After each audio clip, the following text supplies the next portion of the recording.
पमारन पाबोयो वरिया वाहूंदा सारिम सेण सयुद चे गाॾिलियूं गुंदा भिटुन भर हूंदा भुंगा भड़ भतार जा।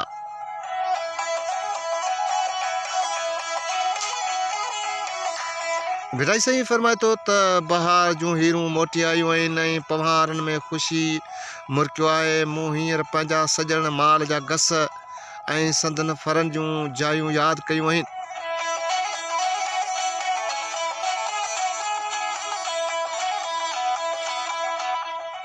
मुंहिंजी मोचारे कांध जा पखा हींअर भिटिन जे वेझो हूंदा। मारी उदास थी चवे थी त मींहं जी मुद आई आहे। पहाड़नि जे मुंहं ते मुर्क आहे। मारी मारुनि ऐं संदन भिटनि भर अॼियल पखनि माल उन जे फरनि खे पई सारे ऐं रोज़ राड़ो पई करे। बगोर भिटाई जे त थर में रेढे माल जे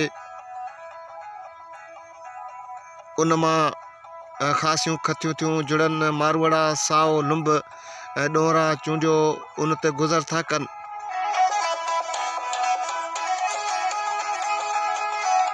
ऐं मारुनि वटि हमेशह सुकार आहे। हो खथी वेढ़ियल आहिनि ऐं पघर ऐं मिटी में ॿुॾल पर निहायत सुखिया ऐं सताबा आहिनि।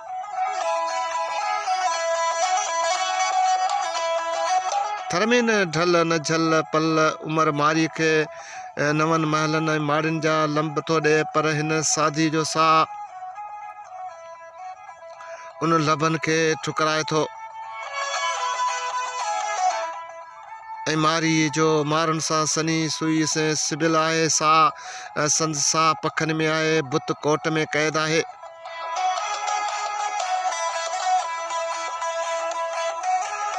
आणीन के चाड़ीन ॾुथ ॾिहाड़े सुमरा।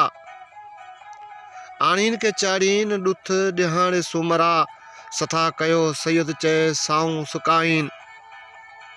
मंझा लुंब लतीफ़ चए चांवर कयो चाड़ीन। पुला न पाड़ीन उमर आराड़ी से।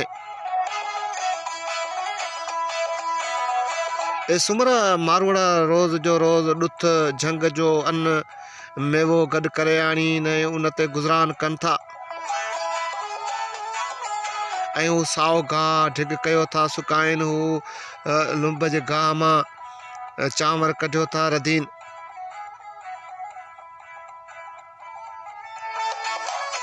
ए उमर हू पुला खे बि आराड़ी जे अछनि गुलनि वारे गाह जो मट नथा सम्झनि।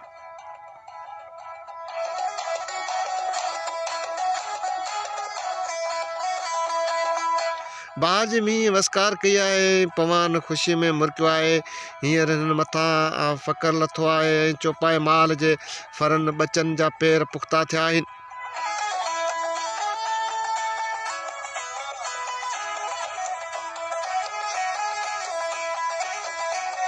ऐं हो थोरे खाज ते राज़ी आहिनि। हमेशह सघा आहिनि। सील में था घारीनि। हू खतीअ में वेढ़िजी ऐं दज़ में लटिजी पहाड़नि जी इज़त ऐं आबरूअ जी परख विझी मलीर में ल